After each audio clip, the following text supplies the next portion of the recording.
बिस्मिल्लाहिर्रहमानिर्रहीम, अस्सलाम वालेकुम। मैं हूं बिशारत राजा, मेरे साथ मौजूद हैं सईद बलोच साहब। सईद बलोच साहब, शहर इक़्तिदार में सियासी हलचल शुरू हो चुकी है। आप जानते हैं कि गुज़श्ता दिनों जो वज़ीर दफ़ा है ख्वाजा आसिफ साहब, उनके इस्तीफ़े की भी बाज़ गश्त सामने आई थी। उन्होंने गो के तरदीद की थी, लेकिन कहीं ना कहीं कुछ काला ज़रूर है। आज शहबाज शरीफ और बिलावल ज़रदारी के दरमियान अहम मुलाकात हो रही है। इस मुलाकात में क्या होगा, क्या उन्हें अदराक हो चुका है कि भाई हमारा टाइटैनिक जो है वो डूबने जा रहा है, कहीं वो सर जोड़कर बैठे हैं, इसलिए बैठेंगे कि हम इसको बचाएं। शेर अफजल मरबूत को दोबारा से जो पार्लिमानी पार्टी है पाकिस्तान तहरीक इंसाफ की, उसमें एक्टिव करने के हवाले से खबरें सामने आई हैं कि उसमें उनकी शमूलियत होगी।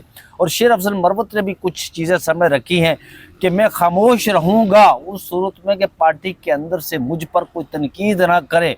और हलीमा खानम के हवाले से भी उन्होंने बात की है। फिर सदर ट्रंप का एक बड़ा अहम बयान सामने आया है। वो बयान हम सबसे आखिर में आपके सामने रखेंगे। और हमारे जो फील्ड मार्शल साहब में कहीं उस बयान का उनके साथ कोई जुड़ तो है। फील्ड मार्शल साहब अमेरिका जा रहे हैं, चल क्या रहा शहर इक़्तिदार में? बहुत शुक्रिया बशारत राजा साहब। देखें, मुस्लिम लीग नून के अंदर हालात ठीक नहीं हैं, और अब तो मुस्लिम लीग नून के हालात व वाक़यात या उनकी जो बतौर सियासी जमात उनके जो करीब कुछ सहाफ़ी हजरात हैं, करीब का मतलब यह है कि जिनकी नून लीग के अंदर कुछ जान पहचान है, जैसे सोर्सेज होते हैं हर सहाफ़ी के, अब तो वो लोग भी ये बातें कर रहे हैं कि आज आपको पता है ना, ख्वाजा साहब की नवाज शरीफ साहब के साथ मुलाकात हुई है। और मज़े की बात यह है कि वो जो मुलाकात की तस्वीर जारी हुई है वो भी कोई अच्छी नहीं है। बहरहाल जिसने भी अब पिछले 2-3 रोज़ 4 रोज़ से हफ्ते से ना आप इनकी तस्वीर पर गौर करें। मोहसिन नकवी साहब की पिछले दिनों वज़ीर आज़म शहबाज शरीफ से मुलाकात हुई, उसमें शहबाज शरीफ साहब ऐसे हाथ बांध के बैठे हैं, और मोहसिन नकवी साहब जिस तरीके से उनके साथ वो हाथों की उनकी जो है ना हरकत, वो आप देखें तो यूँ लगता है कि हाँ जुम्बिश, वो ऐसे लगता है कि मोहसिन नकवी साहब शहबाज शरीफ साहब को कुछ हिदायत दे रहे हैं, डांट रहे हैं उनको। और शहबाज शरीफ साहब आगे ताबेदारी के साथ सारी बातें सुन रहे हैं। बकौल साबिक आर्मी चीफ जनरल बाजवा साहब के बकौल के शहबाज शरीफ साहब डांट बर्दाश्त करने में अपना सानी नहीं रखते, मतलब उनके अंदर तबादरी की जो सलाहियत है मौजूद है। जी जी, उसमें आप देखें ना, वो कहते हैं कि आप शहबाज शरीफ साहब की जितनी मर्जी क्लास ले लें, उनकी डांट डपट कर लें, वो बड़े ताबेदारी के साथ सर झुका के ऐसे बैठे रहते हैं और बिल्कुल आगे एक लफ्ज नहीं कहते। इसी तरह वो कुछ सियाने खवातीन होती थी ना, तो वो कहती थी कि जब शौहर गुस्से में हो ना, तो वैसे भी औरत को भी उसके आगे किसी किस्म की जबान दराजी नहीं करनी। अगर वो खामोश हो जाए तो घर के अंदर जो झगड़ा है ना, वो फौरन खत्म हो सकता है। तो शायद शहबाज शरीफ साहब को भी वो हुनर आता है कि यार जब इस्टेब्लिशमेंट गुस्से में है ना, तो उसका बेहतर यह है कि आप चुप करके उनकी सारी बातें सुनते रहें और वहां से फिर डिग्गी में बैठ के वापस आ जाए। तो ये इस वक्त शहबाज शरीफ साहब की और उनकी हुकूमत देखे ना, ये इशारे होते हैं। अब बड़े हुकूमती लेवल पे, रियासती सतह पे ऐसे नहीं होता कि एक वजीर दूसरे वजीर का गिरबान पकड़े, या वजीर आजम का गिरबान पकड़े, या वजीर आजम वजीर को कुछ ऐसा कहे कि जिससे हालात की संगीनी का इदराक हो। ये छोटे छोटे इशारे होते हैं। कोई बैठा है तो उसके चेहरे के ऊपर उसके तासरात क्या है, उसकी बदन बोली क्या है। किसी के साथ मुलाकात हुई है तो उन्होंने सलाम पहले किसने किया है, किसने नहीं किया। यहाँ आपको पता है सुप्रीम कोर्ट में 14 फरवरी को जब सुप्रीम कोर्ट के 8 जजेस ने हल्फ उठाया था, तो चीफ जस्टिस याही अफरीदी साहब अपने दोस्त मंसूर अली शाह की जानिब बढ़े, तो उन्होंने हाथ के इशारे से ऐसे उनको साइड पे कर दिया था कि नहीं, मैंने सलाम नहीं करना। तो वो वीडियो देखें बाद में कितनी वायरल हुई, और वहां से फिर हमें भी अंदाजा हुआ कि यार जेस्चर होता है ना कि आप चीजों को, तो ये जो ख्वाजा आसिफ साहब की और नवाज शरीफ साहब की मुलाकात हुई है, वो तस्वीर इस तरह बैठे हुए थे जैसे बेड़िया वो कश्ती रोड कर बैठे हुए हैं ना। यही देखे ना नुकसान बैठे हुए हैं। कल की एक जो बड़ी अहम खबर है, सीनियर सहाफ़ी हैं ARY के नईम अशरफ भट्ट साहब, लाहौर से उनका ताल्लुक है, यहाँ इस्लामाबाद में भी खबरें वगैरह वो करते रहते हैं। अब कल रात की उनकी खबर है, वो ये कहते हैं कि ख्वाजा आसिफ ने चंद हफ्ते पहले जो हाइब्रिड निज़ाम वाला बयान दिया था ना, वो ऐसे हवा में तीर नहीं था।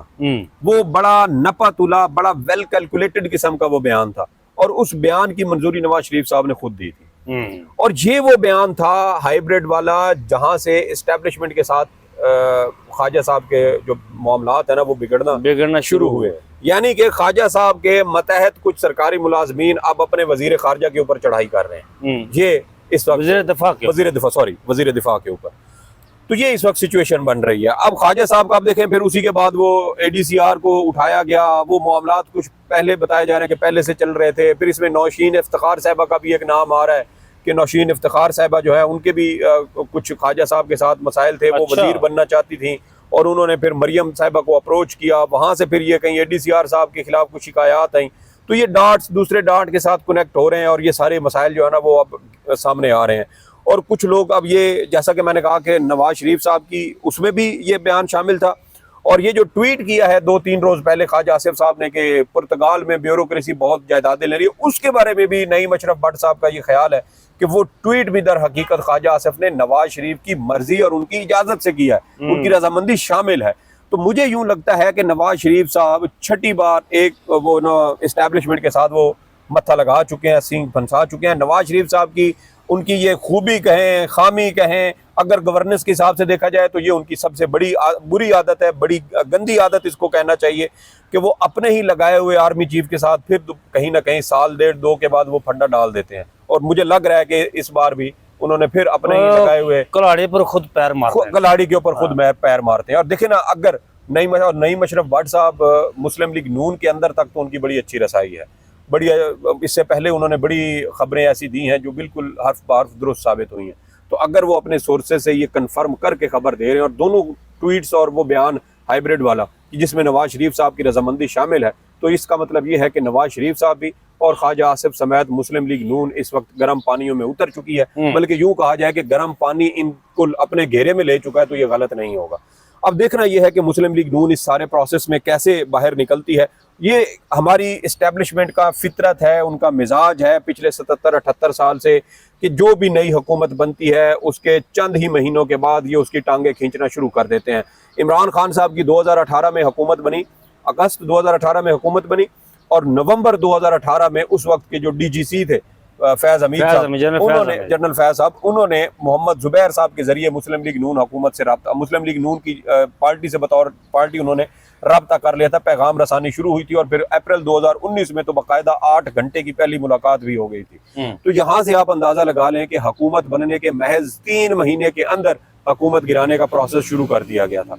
तो अगर उस वक्त प्रोसेस शुरू हुआ था तो आज तो 1.5 साल हो गया, तो हमारी एस्टैब्लिशमेंट के हाथ पे हाथ रख के बैठी होगी। नहीं, तो अब देखें 27वीं यानी तरमीम, ये शहबाज और जो मुलाकात हो रही है आज बिलावल जरदारी की, ये किस पैराहे में हो रही है यार? कहीं इसमें सारी चीजें हैं। एक तो सबसे बड़ी 18वीं तरमीम है, जिसके बारे में हमने पहले भी एक वीडियो में जिक्र किया कि आसिफ जरदारी साहब किसी सूरत 18वीं तरमीम के उसको सरेंडर करने के हक में नहीं है।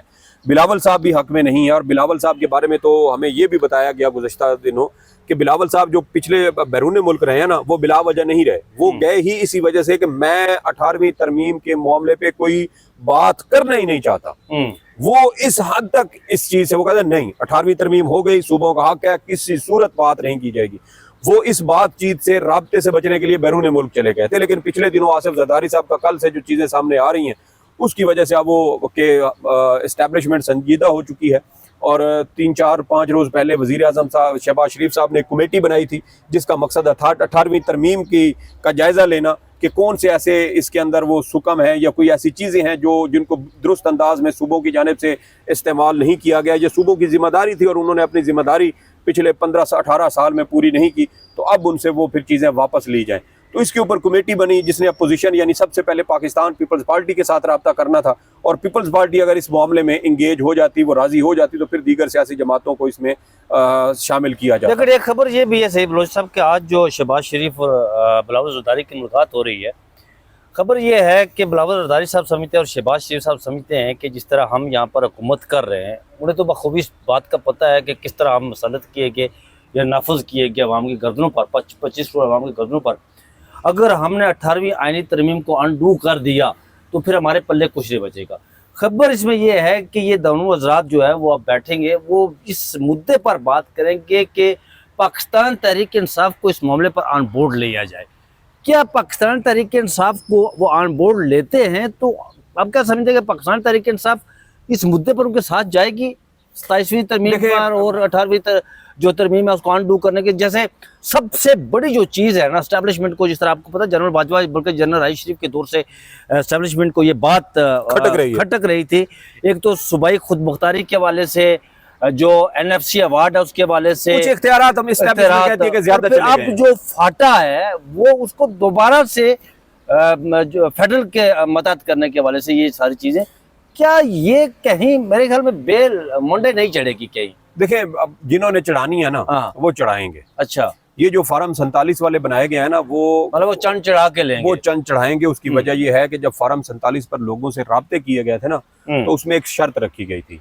वो शर्त वही थी जो पिछले दिनों जनाब जावेद हाशमी साहब मुसलसल बता रहे हैं, और उन्होंने कहा था कि मुझसे जब राब्ता किया गया तो कहा गया कि हम आपको फार्म 47 के जरिए कामयाब करवा देते हैं, आप हम बाहर जा असम्बली में जाकर हमारे खिलाफ तकरीरें करें, बुरा भला कहें, जो मर्जी कहना दिल खोल के कहें, आप पर कोई रोक टोक नहीं होगी, लेकिन जब हमें असम्बली में आपकी जरूरत पड़ेगी तो आप हमारा साथ देंगे। अच्छा, तो जो फार्म 47 वाले नून लीग की 17, पीपल्स पार्टी की 24, और उनमें से भी बहुत सारे वो होंगे जो इस वक्त तक माथा टेक चुके होंगे मजीद, यानी मुस्लिम लीग नून का देखा जाए तो कुछ 4-5 बंदे बचेंगे, शायद शरीफ खानदान के अपने लोगों में से भी 1-2 उधर चले जाएं, दूसरे वो होंगे जो पीपल्स पार्टी के साथ है तो वो भी चंद एक होंगे। तो इसलिए ये जो फार्म 47 के मजीद 50-60 उड़ाने के चक्रों में है कि PTI के लोग नाहल किए जाएं और इन पर ज़िमनी इंतखाबात करवा के 50-60 लोग मजीद असम्बली में लाए जाएं, वो इसी मकसद के लिए लाए जा रहे हैं। और देखिएगा कि ये शायद इस्टेब्लिशमेंट हमारी एक गैर रजिस्टर्ड सियासी जमात होने के बावजूद सबसे बड़ी सियासी जमात बन जाएगी। तो इसमें मुझे नहीं लगता कि अगर मुस्लिम लीग नून, पीपल्स पार्टी अब ये पीछे हट जाएं, जो मकासद उन्होंने सेट कर लिए हैं वो जरूर करेंगे। हमने पिछले 2-2.5-3 साल हो रहे हैं अब तो, क्योंकि अप्रैल 2022 में हुआ था, तो 3.5 साल में तकरीबन बशारत राजा साहब कोई एक ऐसा उनका एजेंडा नहीं है, कोई एक ऐसा टारगेट नहीं है जो उन्होंने सेट किया हो और वो उन्होंने अचीव ना किया हो। ये सवाल ही को बदहाल करने का उन्होंने सेट किया था, ये सवाल ही छोड़ दें कि उन्होंने ये करना है तो वो इससे पीछे हटेंगे, पीछे नहीं हटेंगे। आप ये देख लें कि सितंबर में 2024 में 26वीं तरमीम लाई गई, बहुत ज्यादा एहतजाज हुआ, बहुत ज्यादा आवाज उठी, थोड़े से पुश बैक हुए, पीछे हटे, लेकिन अक्टूबर में फिर लेके आए और पूरी कर ली। सेनेटर भी पूरे हो गए, अरकान कौमी असम्बली भी पूरे हो गए, 2/3 अक्सरियत दोनों में हो गई और तरमीम पास हो गई। औरतों को उठाया, बच्चों को उठाया, जिसको मर्जी उठाया, लेकिन उठा के उन्होंने पैसे दे के, लालच दे के जो मर्जी किया, तरमीम उन्होंने करवाई है। तो इसके बाद मेरे ख्याल में जो चीज़ों को समझने वाले हैं ना, उनको ये रोज़ रोशन की तरह यहाँ हो चुका है कि अगर उन्होंने 18वीं तरमीम रोल बैक करनी है, आसिफ जरदारी साहब उल्टे भी हो जाए, उन्होंने 18वीं तरमीम रोल बैक कर लेनी है। और ये दीवार पर लिखी पड़ी बात है। मेरे ख्याल में पीपल्स पार्टी को ये बात समझ आ चुकी है। अब करना उन्होंने ये है कि भाई अगर इन्होंने ये करना है तो फिर हम इसमें हम क्या मार्जिन ले सकते हैं। अब वो बिलावल को वजारत उज़्मा दिलवाने की तरफ जाएं या जो मर्जी करें, वो एक अलग कहानी है। ये जो मलिक रियाज साहब वाला मामला है, नीलामी वाली बातें हैं, ये सारी बिला वजह नहीं है। कहीं ना कहीं सारा जो आग लग रही है ना, ये इसकी तपिश आसिफ जरदारी साहब को महसूस होती है। तो जरदारी साहब अब बिलावल का क्यों, उन्होंने फीचर भी सिक्योर करना है, अब उनका मुस्तकबिल, सियासी मुस्तकबिल। और बिलावल साहब ने जून-जुलाई 2023 में कौमी असम्बली में खड़े होकर कहा था कि गलबन इख्तितामी इजलास था शायद अगस्त के आखिर में, उन्होंने जब ये असम्बली तहलील हुई थी, तो उन्होंने कहा था कि आसिफ जरदारी और नवाज शरीफ ऐसी सियासत करें कि यानी बिलावल और मरियम का जो मुस्तकबिल है वो सिक्योर हो सके। तो इसलिए अब जरदारी साहब और नवाज शरीफ साहब तो रिटायर होने के करीब हैं, और जरदारी साहब अलील भी हैं, अल्लाह उनको सेहत दे, लेकिन उनकी हालत बताती है कि अब वो बिलावल के फ्यूचर को सिक्योर करने की कोशिश करेंगे। तो जब फ्यूचर आपने सिक्योर करना है तो इसका मतलब ये है कि फिर ये कुछ ले दे के साथ होगा, इस हाथ दे उस हाथ ले दे होगा, तो फिर 18वीं तरमीम अनडू हो जाएगी। अनडू कुछ चीजें होंगी, मुमकिन है कि सारी ना हो। एस्टेब्लिशमेंट से कहा जाए कि ये यहाँ पे रहने दें, कुछ और चीजें लेवरेज हम आपको देते हैं, लेकिन अगर ये चीजें कुछ वापस होती हैं तो एस्टेब्लिशमेंट शायद ये रास्ता ऐसा इख्तियार करे कि जो मिनरल बिल वाला मामला है उसको भी किसी ऐसे तरीके से सेट किया जाए। हालांकि NFC अवार्ड और दीगर सारे मामलात पर सूबों में और वफाक में ये चीज़ें ऑलरेडी तयशुदा हैं, परसेंटेज तय है कि वफाक का कितना शेयर होगा और सूबों का कितना शेयर होगा, जिस सूबे से जो मादनियात निकलेंगी। लेकिन उसके बावजूद अगर चीज़ों को छेड़ा जा रहा है तो इसका मतलब यह है कि कुछ चीज़ों को जानबूझ कर हवा देने के वाले से बड़ी ये बिलावल साहब की ये वादे भी करके आए हुए हैं, मिनरल बिल्स को भी मंजूर करवाना है, ये बड़ा खटक रहा है। बहरहाल आगे बढ़ते शेर अफजल मरवत साहब को पार्टी में दोबारा एक्टिव करने के वाले से पार्लिमानी पार्टी में, और उन्होंने वादा भी किया है जी। उन्होंने ये कहा, उन्हें ताकीद की कि आप शेर अफजल साहब है तो बड़ भोले ना, बड़बोले नहीं है यार, अक्ल से पैदल मैं पैदल है। तो उन्हें कहा गया कि आप चुप रहे, तो उन्होंने कहा जी मुझ पर अगर कोई तनकीद नहीं करेगा तो मैं चुप रहूंगा। ये कैसे हो सकता है? ये कैसे हो? देखें, मुझे एक बात बताएं, मैं सिर्फ एक सवाल रखता हूँ, हाँ। मैंने अभी ट्वीट भी किया। क्या इसकी वजह से जो शेर अफजल मरवत साहब वाला मामला ना, इसके दो पहलू हैं, हाँ। वो भी मैं आगे आपको बताता हूँ। पहली बात तो यह है कि क्या मुस्लिम लीग नून पीपल्स पार्टी में किसी सियासी रहनुमा की ये जुर्रत है कि नवाज शरीफ की बेटी बहन या आसिफ जरदारी साहब की बेटियों या उनकी बहनों के बारे में कोई ऐसी मुगलजात बके, जैसे शेर अफजल मरवत इमरान खान की बहन अलीमा खान या दीगर बहनों के बारे में बकता है। सलमान अहमद है ना, वो सूफी सल, वो जो अमेरिका वाले जुनून बैंड वाले, उन्होंने इमरान खान की बहन है रुबीना खान, सबसे बड़ी है जो, शायद उनके बारे में उसने एक दो व्लॉग्स में या पता नहीं कोई ट्वीट उन्होंने की थी, तो इमरान खान ने उसको पार्टी से निकाल दिया। शेर अफजल मरवत मुसलसल इमरान खान की बहन अलीमा खान को हिट कर रहा है, टारगेट कर रहा है। अभी चंद रोज पहले शेर अफजल मरवत ने एक ट्वीट किया था और उसमें भी अलीमा खान के बारे में इंतहाई तज़हीक अमेज जबान इस्तेमाल की थी।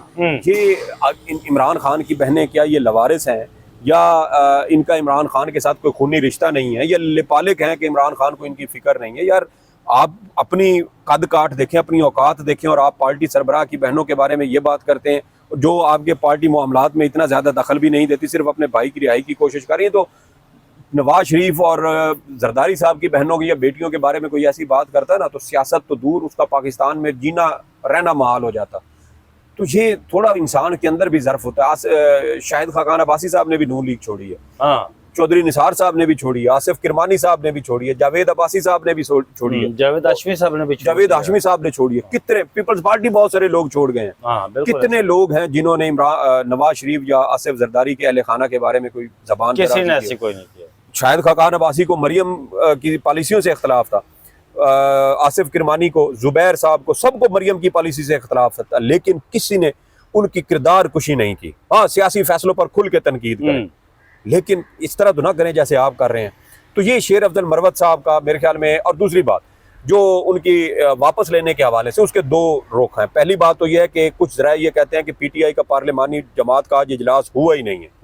ये खबर प्लांटेड चलवाई गई है, और ये प्लांटेड खबर, हाँ, टेस्टर के तौर पर, कि ये टेस्टर दें, जरा चेक तो करें ना कि इसकी रद्द अमल क्या आता है पीटीआई कारकुनान का। तो वो भूंचाल आया हुआ है सोशल मीडिया पे कि क्यों शेर अफजल मरवत को वापस लिया जा रहा है। और दूसरा इसमें देखें कि जब किसी रुकन की बुनियादी रुकनियत खत्म हो जाती है ना, वो पार्लिमानी पार्टी इजलास के जरिए आप उसको पार्टी में वापस इंडक्ट कर नहीं सकते। तो इसका एक प्रोसीजर है पीटीआई के आइन में, तो वो आपको फॉलो होने के बाद वो आपको चेयरमैन या किसी से वो मंजूरी लेना होगी। और फिर इमरान खान साहब ने खुद इसकी रुकनियत फारिग की। उन्होंने कहा था जब ये गालिबन सवाबी वाला जलसा हुआ था, तो उस जलसे के बाद शेर अफजल मरवत साहब को पार्टी से निकाला गया था। तो दूसरा एक और पहलू जो इसका बनता है वो ये है, मतलब ये कि ये खबर प्लांटेड चलवाई गई और इसका मकसद सिर्फ और सिर्फ चेक करना था कि रद्द अमल क्या आता है, अगर हम इसको लें। अब वो लेने की ख्वाहिश क्यों है?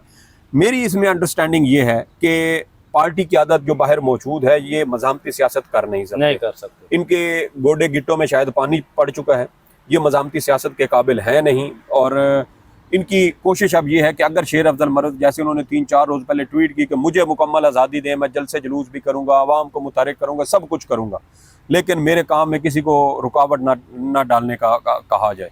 तो अब शायद पार्टी के अंदर मौजूद कुछ रहनुमा ये सोच रहे हैं कि अगर शेर अफजल मरवत ये सारा बोझ उठाने को तैयार है और हम नहीं उठा सकते, तो फिर हमें इसको पार्टी में लेना चाहिए। उसका फिर फायदा इन लोगों को होगा कि शेर अफजल मरवत को आप इसी तरह पंजाब में भी पुश कर दें, केपी में भी कर दें, सिंध में भी कर दें, इस्लामाबाद में भी आगे कर दें, जल्द से जुलूस, रैलियां, जो भी आपने करवाना है वो इससे करवाएं, और बाकी जो क़यादत है वो थोड़ी पीछे पीछे रहेगी, सख्तियों से बची रहेगी। तो ये एक बज़ाहिर जो इनका मकसद है वो नज़र आ रहा है। क्योंकि अभी 5 अगस्त वाला एहतजाज देखें, बहुत सारे लोग इस्लामाबाद में थे, वो अपने हलकों में भी नहीं गए। इमरान खान मुसलसल कह रहे हैं कि जो मेरे बयानिया का बोझ नहीं उठा सकता वो पार्टी से अलग हो जाए, और पार्टी के मामलात फिर उन लोगों के हवाले किए जाएं जो पार्टी के चलाने की, कुर्बानी देने की, सख्तियां बर्दाश्त करने का हौसला, हिम्मत और ताकत रखते हैं। तो शेर अफजल मरवत को वापस लाने का अगर कोई मकसद है तो वो सिर्फ ये है कि ये जो पार्टी की सख्त मज़ामती सियासत है ना, इसका जो सारा बोझ है वो शेर अफजल मरवत के कंधों पर डाल दिया जाए।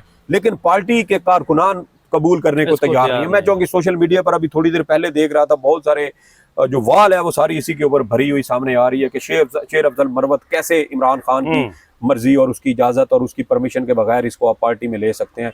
पार्लिमानी पार्टी इजलास, बल्कि आज तो खबर ये भी चली कि पार्लिमानी पार्टी इजलास हुआ और उसमें शेर अफजल मरवत लेकिन शिरकत मैं की आपके है। इस बात से इत्तेफाक करता हूँ कि एक तो ये टेस्ट के तौर पर, और दूसरा इमरान खान साहब ने इसकी बुनियादी रुकनीत खत्म की हुई है। एक प्रोसीजर है जी, पाकिस्तान तहरीक वो इंसाफ आप के फॉलो नहीं आइंदा, करेंगे तो आ नहीं सकते। वो नहीं आ सकते।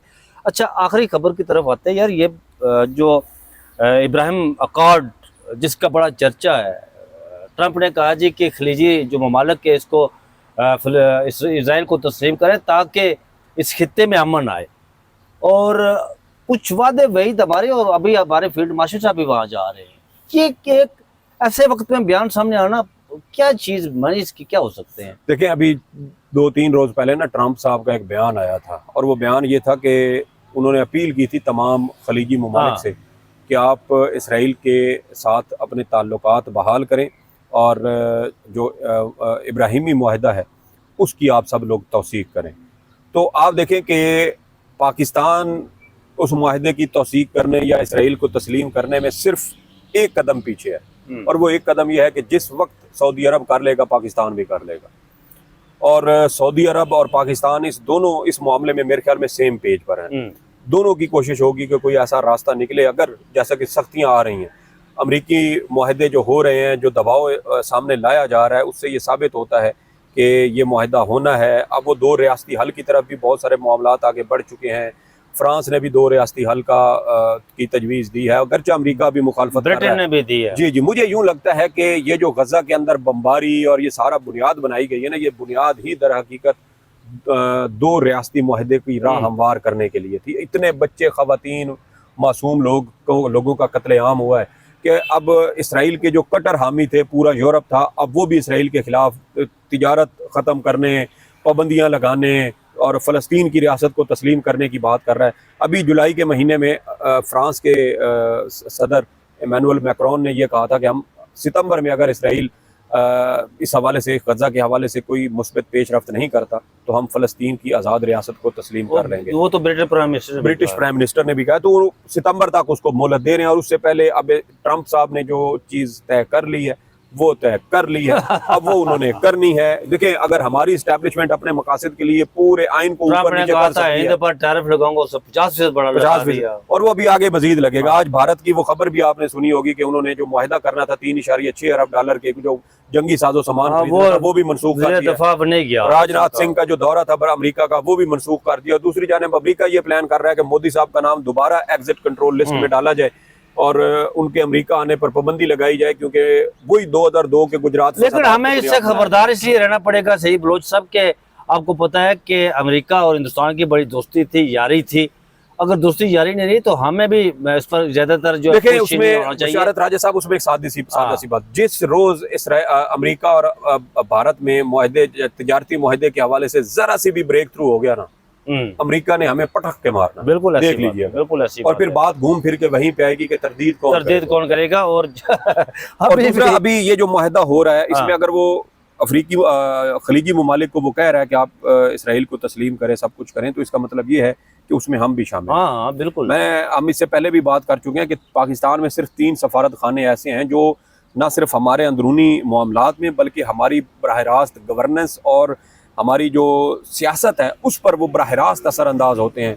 अमेरिका, बरतानिया, सऊदी अरब। तो इन 3 में से अगर 2 हमें कहें, बल्कि तीनों कहें, क्योंकि इसराइल के हवाले से तो बरतानिया भी ऑन बोर्ड होगा। तो जब ये तीनों कह रहे हो जी कि आए इब्राहिमी मुआहदा करें, और आपको पता है कि पिछले दिनों पाकिस्तान तहरीक इंसाफ को भी ऑन बोर्ड लेने की कोशिश की गई।